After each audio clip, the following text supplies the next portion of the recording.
Hello and welcome. Thank you for joining me for part two of how to remove the glare off of artwork.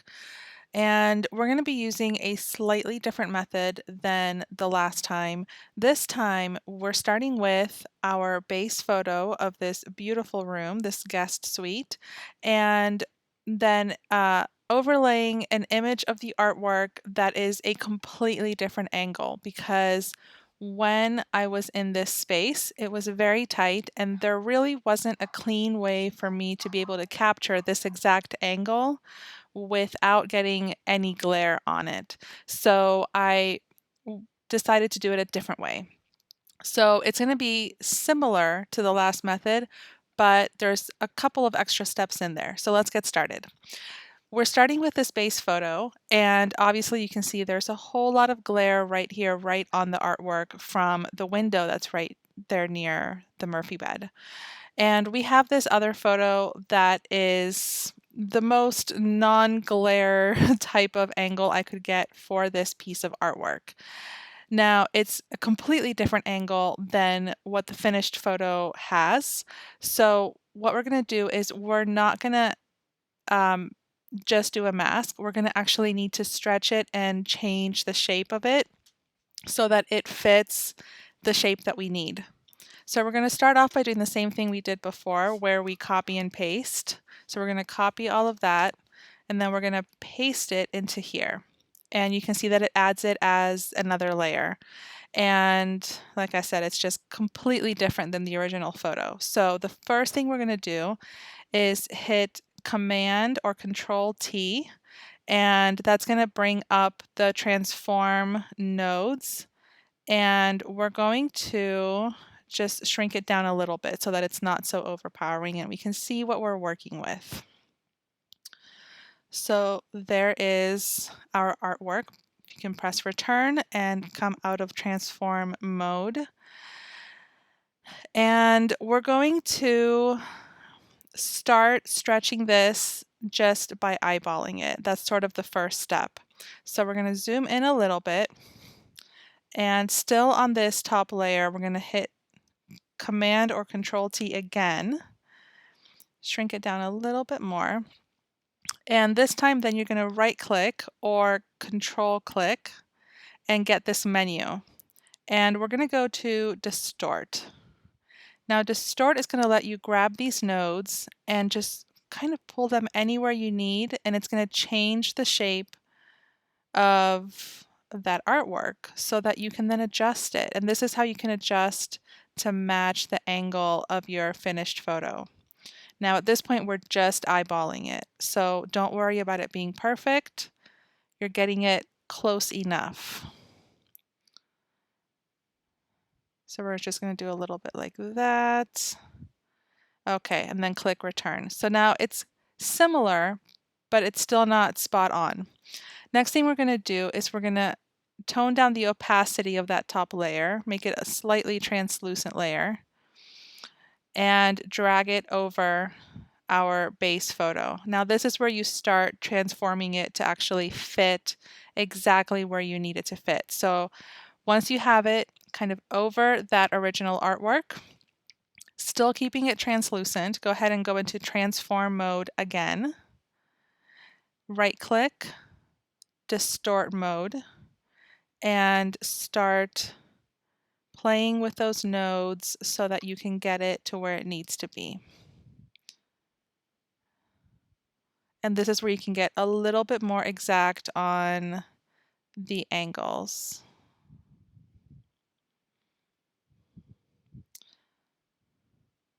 So the other thing to keep in mind, that's pretty close, we're gonna click return and we're gonna bring this back up to 100. And the next thing I'm gonna do is I'm gonna actually do a mask and remove everything from the frame outward of this top layer because I want to just match the actual artwork within the frame. I'm not going to worry about the frame because the frame thickness is going to be different because we shot it at a different angle than what we are pasting it onto. So it's going to be really difficult to match that up exactly. So we're just going to take the artwork out. So for that, we go into lasso. You can also just press L, and then we're going to go here to the edges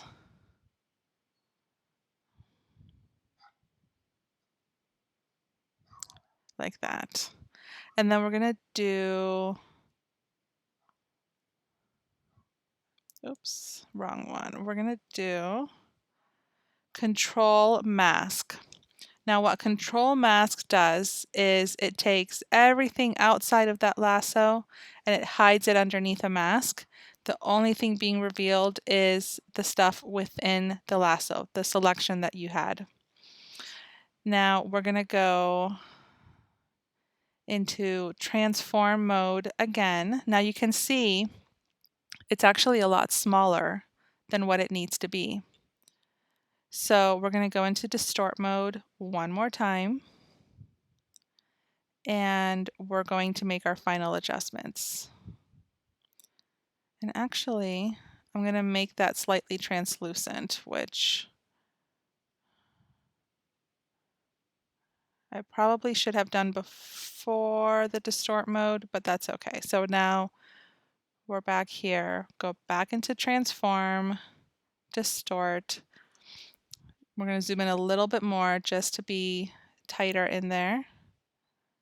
Get a little bit more detailed. Okay, now that looks pretty good to me. So we're going to zoom back out, and you can make this more opaque. You can see that glare goes away. Now the only other adjustment that I want to make, because this artwork layer is a bit darker than what the original photo is, what the base photo is. So we're going to do an adjustment on that. So while you are in this top layer, you're going to go to your adjustments. I like using the levels. Before doing any adjusting, you're going to come right back here and you're going to click option, and you're going to see that little arrow come up. And that means that when you click on it, this little arrow appears.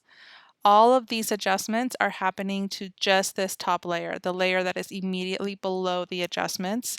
It's not going to affect your base photo, and that's what we want. So now we can go and make our adjustments. And if you look at the artwork, you'll see that it's getting brighter.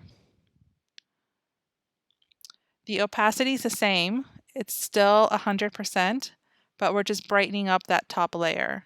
And the idea is we want it to match the brightness of the base photo that we're using, because you want it to really feel seamless.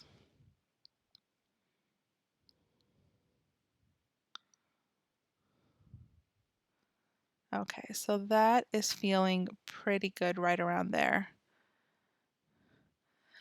So there you have it. Let me click on and off on this top layer. You can see before the glare and then after we replaced it.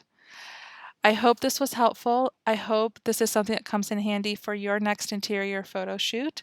And if you have any questions at all, please don't hesitate to reach out to me. I am here to be a resource for you. Thank you so much, and I will see you guys next time.